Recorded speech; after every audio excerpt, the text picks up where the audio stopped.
तो बच्चों, mental math कक्षा 10 अध्याय 8 त्रिकोणमिति का अगला भाग कर लेते हैं। मैं हूं हरी सर और आप सभी बच्चे देख रहे हैं आपका अपना YouTube channel math with Hari sir special Hindi medium के बच्चों के लिए। आइए करना शुरू करते हैं प्रश्न नंबर 46। तो प्रश्न नंबर 46 में बच्चों ये देखिए आपके सामने, ठीक है। तो प्रश्न नंबर 46 में यहाँ पर एडी की लेंथ मिस है, तो आप एडी की लेंथ लिख लीजिए जो यहाँ पर मैंने लिखा है 40 सेंटीमीटर, ठीक है। तो आपको करना है, निकालना है ए ई का मान निकालना है बच्चों। किसका मान निकालना है? ए ई का मान निकालना है, ठीक है। और क्योंकि एक रेक्टेंगुलर दिखाई दे रही है तो ये 90 डिग्री का एंगल हो गया। दैट मीन्स इसका मतलब है कि ये ए डी ई एक समकोण त्रिभुज बन गया, ठीक है। और यहाँ पर दिया हुआ है ये 60 डिग्री का मान, आधार का भी मान दिया हुआ है और हमें ये मान निकालना है, इन माने कर्ण का मान निकालना है, क्योंकि 90 डिग्री के सामने जो भुजा होती है वो कर्ण होती है, तो कर्ण का मान निकालना है। तो आधार बटे कर्ण, ठीक है। आधार बटे कर्ण आता है बच्चों कोस में, कोस 60। तो यहाँ पर मैं लिख लेता हूँ कोस 60 बराबर होगा आधार बटे कर्ण यानी ए डी बटे ए ई, ठीक है, इस तरीके से। और कोस 60 का मान होता है 1/2 बराबर ए डी, ठीक है। ए डी है 40 और ए ई है ज्ञात करनी है हमें, तो क्रॉस में गुणा कर देना है ए ई, और 40 को 2 से गुना किया 80 आ गया बच्चों, 80 सेंटीमीटर। ये आपका आंसर निकल गया है, ए ई का मान आ गया है। अब हम करेंगे प्रश्न नंबर 47। तो प्रश्न नंबर 47 में देखिए बच्चों ये हमें करना है और साथ ही इस आकृति में ए सी जमा ए डी का मान निकालना है, ए सी जमा ए डी का मान निकालना है। अब ए सी, अब देखो ये एक तरीके से जो आप देख रहे हैं ये क्या है, एक क्या बन रही है, ये एक आयत बन रही है। तो आयत के आमने सामने की भुजा क्या होती है? बराबर होती है, एक तो ये याद रखना है। और AD बराबर होगा BC के, ठीक है। AD बराबर होगा किसके? BC के भी बराबर होगा, क्योंकि AD का मान निकालना। तो सबसे पहले हमें क्या मान निकालना पड़ेगा? BC का मान निकालना पड़ेगा। क्या? BC का मान निकालना पड़ेगा। साथ ही इसमें गिवन है कि AC, और ये AC का भी मान आपको निकालना है, ठीक है। ये AC का भी मान आपको निकालना, तो BC का भी हमें मान निकालना पड़ेगा।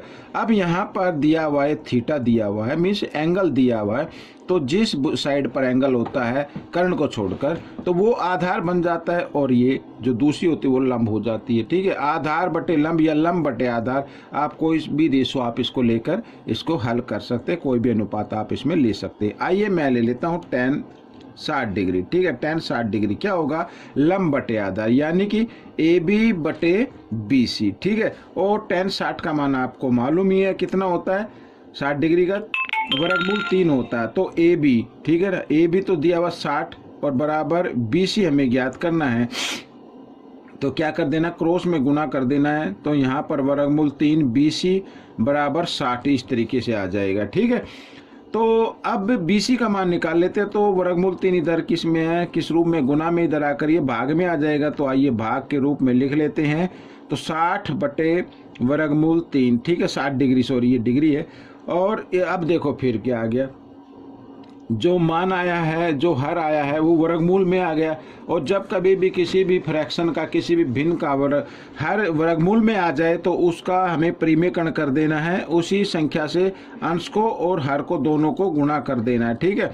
तो यहाँ पर आ गया 60 वर्गमूल 3, और वर्गमूल 3 को वर्गमूल 3 से गुणा करेंगे तो 3 आ जाएगा, 3 से 60 को काट दिया तो आ गया 20, यानी 20 वर्गमूल 3 आ गया बच्चों, ठीक है। ये आपका क्या आ गया? BC की लंबाई आ गई, ठीक है। BC की लंबाई मैं लिख देता हूँ 20 वर्गमूल 3 सेंटीमीटर। अब आपको निकालनी है AC की लंबाई निकालनी है। किसकी निकालनी है? AC की लंबाई निकालनी है। अब देखो लंब की दी हुई है और किसकी निकालनी है? कर्ण की निकालनी है, ठीक है। और यहाँ पर ये देखो, तो इसको लेंगे साइन से लेना है आपको। साइन 60 डिग्री का मान क्या होता है? लंब बटे कर्ण होता है, यानी लंब बटे कर्ण, ठीक है। कर्ण का मतलब AC आ गया यहाँ पर ये।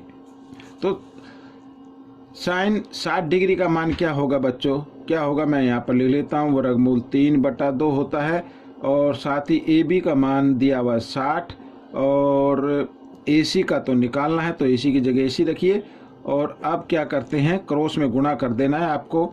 तो वर्गमूल 3 AC और इधर 60 गुणा 2 120 आ गया, या 60 गुणा 2 ही रखिए, कोई दिक्कत नहीं है। AC का मान निकाल लीजिए, AC बराबर 60 गुणा 2 और वर्गमूल 3 इधर गुणा में इधर आकर ये भाग में आ जाएगा। साथ ही अब आपको क्या करना है, जैसे अभी पहले हमने किया है कि परिमेयकरण कर देना है, तो वर्गमूल 3 से अंश को भी गुणा कर देना है और हर को भी गुणा कर देना है। ठीक है, चलो इसको गुणा के रूप में लिख ही लेते हैं। तो 120 वर्गमूल 3 आ गया, और वर्गमूल 3 को 3 से करते हैं गुणा तो आ जाता है 3, 3 से इसको काट देंगे, 3 चौक 12 और 0 की 0। ठीक है, तो 60 वर्गमूल 3 आ गया बच्चों। ठीक है, अब हमें निकालना है मान किस चीज़ का। यहाँ पर मैं ले लेता हूँ एक पेज, अब इस पे बाकी का इस पेज पर मैं आपको दिखाता हूँ। ठीक है, अब देखो यहाँ पर AD बराबर होगी BC। ठीक है, यहाँ पर लिख भी देते हैं, आयत की आमने सामने की भुजाएं बराबर होती है। आयत के आमने सामने की भुजा बराबर होती है। ठीक है, तो जो BC है वही मान, जो BC की लंबाई है वही AD की लंबाई होगी, और BC की लंबाई कितनी है 20 वर्गमूल 3, तो इसका मतलब AD की लंबाई भी कितनी होगी 20 वर्गमूल 3 होगी। ठीक है, ये हो गया, इसको सेंटीमीटर लिख देना है। और साथ ही AC की भी हमने निकाल ली है 40 वर्गमूल 3, ये निकाल लिए। अब हमें जो मान याद करना था वो करना था AC जमा AD। ठीक है, तो AC जमा AD यानी AC जमा AD। अब देखो बच्चों, AC का मान तो आ गया 40 वर्गमूल, यहाँ पर 40 वर्गमूल 3 आ गया, और जमा AD का मान है 20 वर्गमूल 3 है, तो 20 वर्गमूल 3 दोनों देखो, अब ये भी वर्गमूल 3 ये भी वर्गमूल 3, और दोनों क्या है, इसके आगे 20 लिखा है, इसके आगे 40 लिखा, दोनों जमा किए तो 60 वर्गमूल 3। ये बच्चों आ गई है लंबाई। ठीक है, दोनों की जमा करके, यानी AC जमा AD को जमा कर देंगे तो कितनी आ जाएगी 60 वर्गमूल 3। तो ये आपका उत्तर निकल गया है। आइए करते हैं प्रश्न नंबर 48, ये रहा आपके सामने। ठीक है, तो प्रश्न नंबर 48 में टावर AB मीटर की में ऊंचाई ज्ञात करने, मीटर में करनी है, सेंटीमीटर में दी हुई है। ठीक है, तो AB की ऊंचाई आप H मान लीजिए। ठीक है, साथ ही देखो अब लंब की हमने मान ली है और आधार की दी हुई है, तो यहाँ पर tan थीटा में होता है लंब बटे आधार, तो tan थीटा मैं यहाँ पर रख लेता हूँ। tan थीटा क्या होगा लंब बटे आधार, लंब कितना है H, आधार कितना है 6, इस तरीके से। ठीक है, ये समीकरण 1 आप मान लीजिए। आगे कर लेते हैं, तो tan थीटा इसमें भी ये तो हो गया ना। हाँ, अब त्रिभुज ले लेते हैं भाई। पहले त्रिभुज जो लिया हमने वो उसका नाम है ABC में। ठीक है, अब त्रिभुज लेते हैं ABD, यहाँ पर ये इसको बाद में लिखते हैं, त्रिभुज ABD में। ठीक है, त्रिभुज ABD में यहाँ ABD ये हो गया। ठीक है, तो tan का मान, tan यानी 90 डिग्री घटा थीटा, और tan थीटा क्या होता है लंब बटे आधार होता है। लंब कितना है H है और आधार कितना है, इन दोनों को जमा कर दे, ये आधार तो ये होगा ना भाई BC जमा CD। BC की लंबाई है 6 और CD की कितनी है 7.5 है, तो दोनों को जमा कर दे, 6 और 7 कितना होगा 13.5 आ गया, इस तरीके से। ठीक है, अब tan 90 डिग्री घटा थीटा बराबर होता है कोट थीटा के। ये भी आपको फॉर्मूले याद होने चाहिए, तभी आप इसको कर पाएंगे। ठीक है, इस तरीके से। आइए, समीकरण हो गया 2, समीकरण 1 व 2 को गुणा कर देते हैं। ठीक है, यहाँ पर मैं लिख देता हूँ। जब कभी भी इस तरीके का क्वेश्चन आए तो आपको यही करना है, समीकरण 1 व 2 को गुणा करने पर। ठीक है, इन दोनों को गुणा कर देते हैं, तो tan थीटा गुणा कोट थीटा और बराबर इनकी जो मान है उनको भी हम क्या कर देते हैं गुणा कर देते हैं H 13.5, इस तरीके से। तो अब देखो tan थीटा गुना कोट थीटा को लिख सकते हैं 1/tan थीटा लिख सकते हैं, इस तरीके से। tan से tan कैंसिल हो गया, H को H से गुणा किया, H की 2 आ गया, और साथ ही 6 से हम गुणा कर लेते हैं, 6 पंजे 30 की 0 हासिल 3, 6 3 18 3 21 का 1 का हासिल 2, 6 कम 6 और 2 8, और इसमें 1 अंक के बाद 1 अंक के बाद लगा दिया, यानी 81 बन गया। ठीक है, अब ये 81 इधर भाग में इधर आकर ये गुणा में हो जाएगा, यानी हम इसको लिख सकते हैं इस तरीके से। ठीक है, तो h का मान आपको निकालना है। तो 81 है, इधर 81, ये इधर वर्ग है, इधर आकर ये वर्गमूल में बदल जाएगा। 81 का वर्गमूल कितना होता है? 9। तो 9 सेंटीमीटर। लेकिन हमें तो लंबाई किस में निकालनी? मीटर में निकालनी है। तो हम क्या करेंगे, इस 9 के मीटर बना लेते हैं, यानी इसको हम 1 मीटर में 100 सेंटीमीटर होते हैं, तो इसको 100 से हम क्या कर देते हैं? भाग कर देते हैं। ठीक है, तो 9 ये आ गया। इसमें 2 जीरो, तो पीछे से 2 अंक के बाद दशमलव लगाना, 1, और दूसरा अंक नहीं तो उसकी जगह 0 लगाए, 1 2, और यहाँ पे आपको दशमलव लगा देना है, और ये बन गया मीटर। ठीक है, तो ये आपका उत्तर आ गया। आप करेंगे प्रश्न नंबर 49। प्रश्न नंबर 49 क्या कहता है, देखो आपके सामने है। आकृति में क्यू एस की लंबाई मीटरों में ज्ञात करनी है, और ये क्यू एस की लंबाई ज्ञात करनी है। तो सबसे पहले क्यू आर की ज्ञात कर लीजिए, और इस ट्रायंगल में आर एस की लंबाई ज्ञात कर लीजिए। दोनों को आपको क्या कर देना? जमा कर देना है। तो लंब की दी हुई है, आधार की ज्ञात करनी है, तो tan 45। ठीक है, tan 45। देखो थोड़ा शॉर्ट में बता रहा हूँ। tan 45 क्या होता है? आधार बटे लंब, यानी 10 बटे क्यू आर, इस तरीके से। ठीक है, और tan 45 का मान होगा बच्चों 1 बराबर 10 बटे क्यू आर। ठीक है, या क्यू आर इधर गुणा में, इधर आकर ये भाग में, सॉरी इधर भाग में, इधर आकर ये गुणा में हो जाए, यानी क्यू आर बन जाएगा इस तरीके से। क्यू आर का मान आ गया 10 मीटर। ठीक है, ये याद रखना, समीकरण 1। अब दूसरी त्रिभुज लेते हैं, ये वाली। अब इसमें कर्ण की लंबाई दी हुई है बच्चों, कर्ण की लंबाई दी हुई है, और हमें किसकी निकालनी है? आधार की निकालनी है। किसकी निकालनी है? आधार की। तो कर्ण बटे आधार या आधार बटे कर्ण एक ही बात है। तो अगर आधार बटे कर्ण लेते हैं तो ये आता है बच्चों कोस थीटा में आता है। तो कोस 60 का मान हमें निकालना होगा, यानी कोस 60 डिग्री बराबर क्या होगा?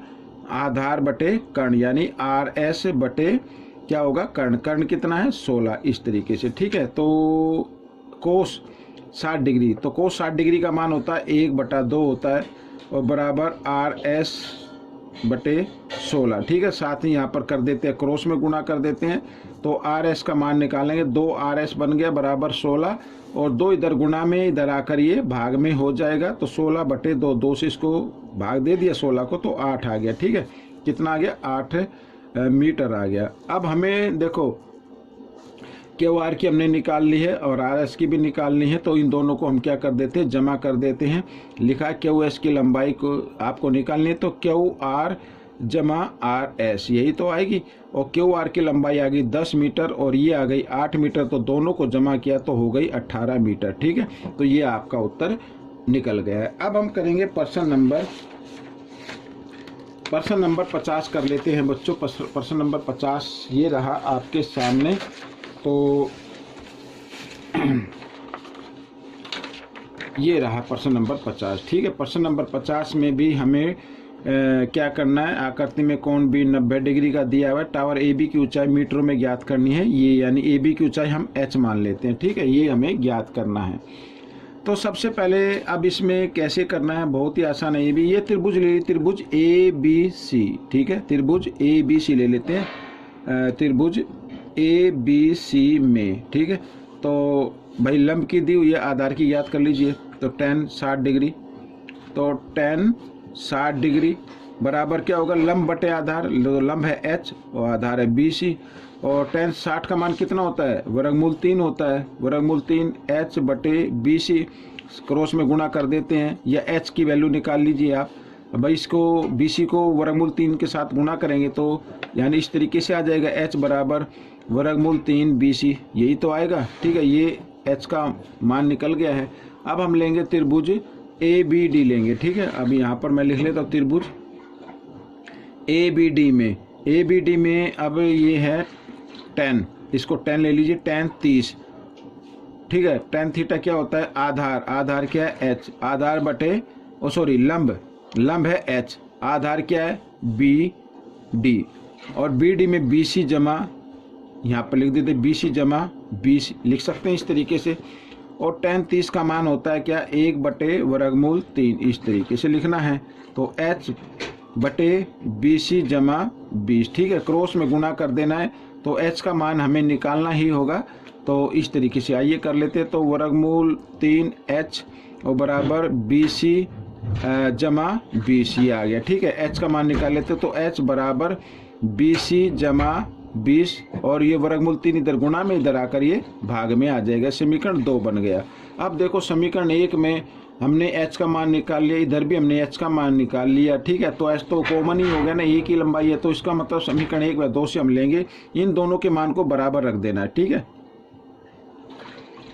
समीकरण 1 व 2 से, 1 व 2 से दोनों के मान को हम क्या कर लेते हैं, बराबर रख लेते हैं। तो वर्गमूल 3 BC और बराबर BC जमा 20, और यहाँ पर ये इस तरीके से मैंने बराबर रख लिया, ठीक है।